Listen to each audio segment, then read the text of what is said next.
Welcome back, everyone. Well, if you're on Social Security, you deserve more. And in this video, we'll be talking about what needs to happen in order for you to receive more money, higher monthly payments for your Social Security benefits, and the odds of it happening. We'll be discussing it all in today's video. Of course, Happy New Year, Happy 2022. We wish you all of the success and the prosperity for this year. Wish you all the best, and if you enjoy my content, if you want to continue to see more from my channel, make sure you do a couple things for me. Number one, give this video a tremendous thumbs up, smash the like button. I would greatly appreciate that. Thank you so much. And if you haven't already, also make sure that you are subscribed to this channel. Click that big red button and have notifications turned on as well. That will notify you when we do post a brand new video, when we go live on this channel, so you'll never miss a beat. And just so you know, if you haven't heard the rumor yet, we'll be doing our next cash giveaway when we do it 20,000 subscribers, and that could be very, very soon at the pace we're going right now. Could be a matter of weeks, maybe a couple months, who knows, but we will be doing another cash giveaway when we do it 20K. And you'll have to be subscribed to be entered in that giveaway, so you might as well get it out of the way now and become a subscriber. With that being said, let's dive right in, get right down to it. So one of the many revelations, one of the hidden lessons of this pandemic was that it put the spotlight on Social Security and really highlighted the importance and what it means to older Americans who were among the hardest hit over these last couple of years. And if you ask seniors and Social Security recipients, do they believe they are entitled to more? Do they believe that they want more money? The answer would be a resounding yes. But in order for recipients to receive higher payments, unfortunately, there is a slew of obstacles and hurdles ahead.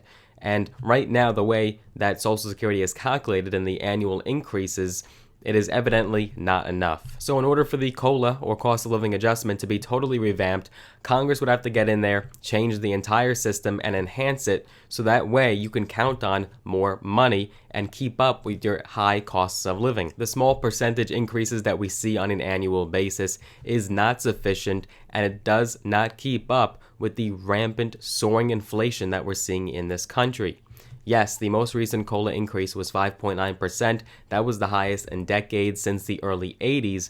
But still, after the Medicare cuts and everything taken out, and of course, what you pay for food and a roof over your head and all of your living expenses, you're left with basically nothing. In fact, many are left in the negative and they can't even afford to pay rent right now. The good news is that there are a handful of lawmakers out there, mostly Democrats, that are fighting for seniors, fighting for recipients, and they want to see a change in the way that Social Security benefits are calculated.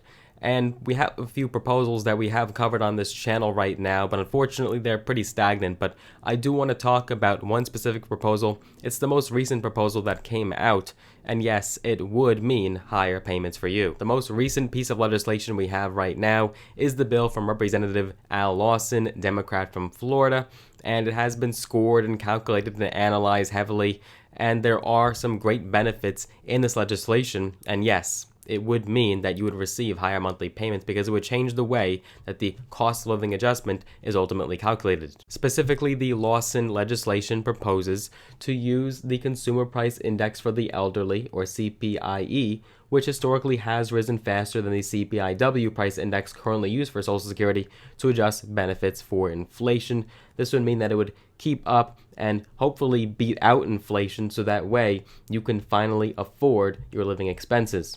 Number two, it would extend student benefits up to age 23 for full-time students. Number three, it would increase the special minimum benefit for workers with very low earnings and index it by the growth in average wages. Number four, it would establish an alternative benefit for surviving spouses equal to 75% of the couple's benefit, subject to an upper limit. But how would this be paid for? Well, to pay for the benefit enhancements and, more importantly, to reduce the 75-year deficit, the Lawson legislation would apply the payroll tax on earnings above $250,000 or $250,000, and on all earnings once the taxable maximum reaches $250,000 or $250,000. The legislation would also apply a 2% benefit factor on average earnings above the current law maximum. Now, according to reports and analysis, enactment of these benefit and revenue provisions would cut Social Security's long-range deficit roughly in half, from 3.54% of taxable payroll to 1.88%. You could see here in this chart that Representative Lawson's proposal would ultimately cut the deficit in half. Lawson's bill would also extend the life of Social Security by 10 years to 2044. This would give Congress more time to act and make sure that the funds don't get depleted from the program. When Representative Lawson reintroduced his bill, he said, quote, "Social Security plays a critical role in our economy as it provides for over 2/3 of our nation's retirees and provides financial security to millions of disabled workers and their children. However, as the program is currently operating, the Social Security Trust Fund will be depleted by 2034. That's why I'm proud to introduce the Social Security for Future Generations Act of 2021, along with 13 original co-sponsors and support from 7 organizations, including the Alliance for Retired Americans." His bill would also ensure that concurrent beneficiaries do not lose Medicaid eligibility because their income goes over the SSI limit. The Democrat also said, quote, "We are in a unique position to make targeted benefit increases to vulnerable beneficiaries and extend the trust fund solvency so that future generations are able to benefit from social insurance and retirement in a way that is equitable and sustainable." He continued, "I call on my colleagues in the House to join me in increasing benefits and extending the life of one of our nation's most sacred commitments." Now, when you look at the co-sponsors of the bill so far, they do include Representatives Tony Cardenas. You also have Frederica Wilson. You also have Michael F. Q. San Nicolas, Bobby Rush, Jesus Garcia, Shelley Pingree, James McGovern, Rashida Tlaib, Alma Adams, Marcy Kaptur, Dwight Evans, Steve Cohen, and Al Green. The organizations that support this bill include the American Federation of Government Employees.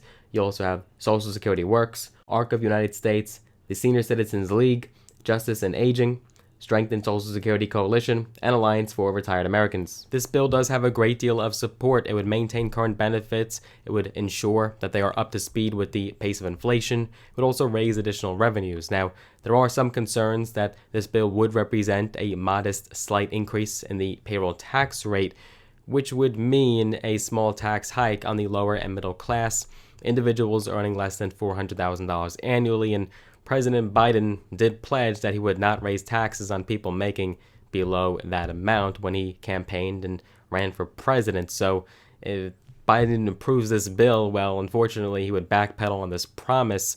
What are your thoughts on this bill? Are you in favor of it? Do you like what it has inside? Do you think it's worth some of the give and take here? What are your thoughts? Let us know down below in the comments. Now, there are certainly other bills outstanding right now.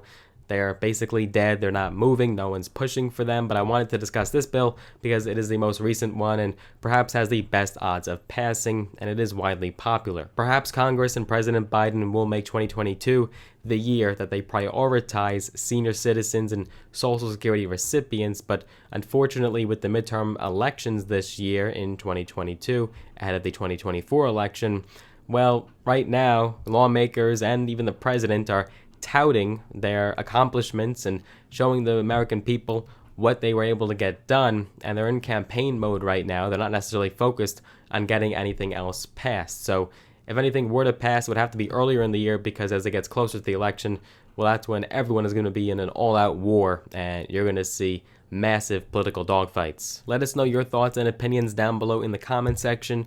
I do hope you enjoyed this video. If you did, give it a big thumbs up. Smash the like button. I would appreciate that. Maybe share it with a friend as well on social media. And if you haven't already, make sure that you are subscribed to this channel. Click that big red button and have notifications turned on. As well, if you want to get some free stocks, make sure you use my links down below in the description of this video. Sign up with the brokerage platforms Robinhood and or Webull and get some free stocks. Some of them valued up to thousands of dollars in free money in some cases, so do let me know what stocks you do get. And if you want to connect with me on social media, I am on Instagram at Logan Cohn, LOGANKOHN, right there on your screen. Hope you folks enjoyed this video. I look forward to seeing you in the next one. Take care for now.